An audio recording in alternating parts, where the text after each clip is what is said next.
Olá, turminha do quinto ano, tudo bem? Vamos a mais um conteúdo de matemática. O tema de hoje é o MMC e o MEDC. MMC, o que é isso? O mínimo múltiplo comum, MMC. Entre números inteiros, é o menor número, também inteiro, que é múltiplo de todos esses números ao mesmo tempo. Por exemplo, o MMC entre 2 e 12 é 12, pois os múltiplos de 2 são 2, 4, 6, 8, 10, 12, e os de 12 são 12, 24 reticências. Ou seja, para nós dizermos qual é o MMC, o mínimo múltiplo comum, nós vamos avaliar qual é o menor múltiplo entre esses dois números. Como encontrar o mínimo múltiplo comum? O método mais básico que pode ser usado para encontrar o mínimo múltiplo comum entre dois ou mais números é escrever os seus múltiplos até encontrar o primeiro que é comum a todos os números observados.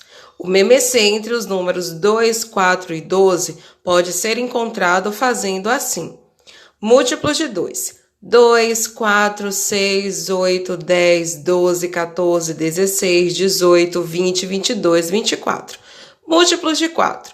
4, 8, 12, 16, 20, 24, reticências. Múltiplos de 12. 12, 24, 36, 48, reticências. O que é que podemos observar aí? Vocês estão vendo que quando colocamos os múltiplos de 12, múltiplos de 2, ele tem mais números. Múltiplos de 4, nós paramos no 24 porque nós já vimos que tem um número em comum. E os múltiplos de 12, nós também paramos no 48 porque percebemos que o 24, ele está fazendo parte do múltiplo de 2, ele está fazendo parte de múltiplos de 4 e também está fazendo parte como múltiplos de 12.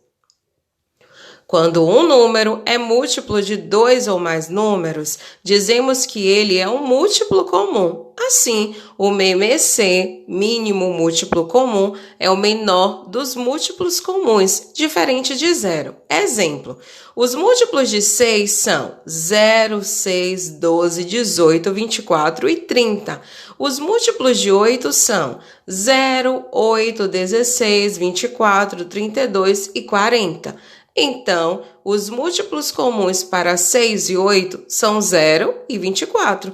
Logo, o menor múltiplo comum entre 6 e 8 é diferente de 0, que é o número 24. MEDC, maior divisor comum. Máximo divisor comum, representado por MEDC, de 2 ou mais números inteiros positivos, é o maior número que está na lista de divisores de cada um desses números simultaneamente. Vamos só.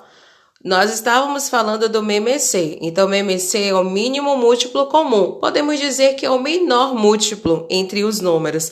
Já em MEDC, nós estamos falando do maior, do máximo, então é o maior divisor entre esses números. Vamos continuar. Os divisores de um número inteiro são os números que, quando divididos por esse número inteiro, deixam resto zero, ou seja, trata-se de uma divisão exata. Vamos aqui a mais um comentário. Duas professoras de quinto ano uniram suas turmas para uma atividade coletiva. No total, haviam 40 meninas e 36 meninos. As docentes precisavam formar a maior quantidade possível de equipes com o mesmo número de alunos, sendo que os meninos e as meninas deveriam ser divididos igualmente entre os grupos. Observe como Edileuza resolveu a questão. Os divisores de 40 são 1, 2, 4, 5, 8, 10, 20 e 40. Os divisores de 36 são 1, 2, 3, 4, 6, 12, 18 e 36. Então, o maior divisor comum, MEDC, entre os dois grupos é o número 4. A solução ideal, então, seria dividir o grupo em 4 grandes equipes. Como se calcula o MEDC? Uma das maneiras de calcular o MEDC entre 2 ou mais números inteiros é realizando a listagem dos divisores de cada número envolvido e verificando qual é o maior deles que aparece igualmente nas listas em questão. Dado ou mais números, se um deles é divisor de todos os outros, então ele é o MDC dos números dados. Exemplo: MDC de 3, 6 e 12 é o 3, porque 3 é divisor de 6 e 12, então ele é o máximo divisor comum. Dois números consecutivos são sempre primos entre si. Exemplo: MDC de 25 e 26 é o 1. O maior número que divide 25 e o 26 é o 1. Então, ele é o máximo divisor entre o 25 e o 26. Até a nossa próxima aula. Beijos da Procari.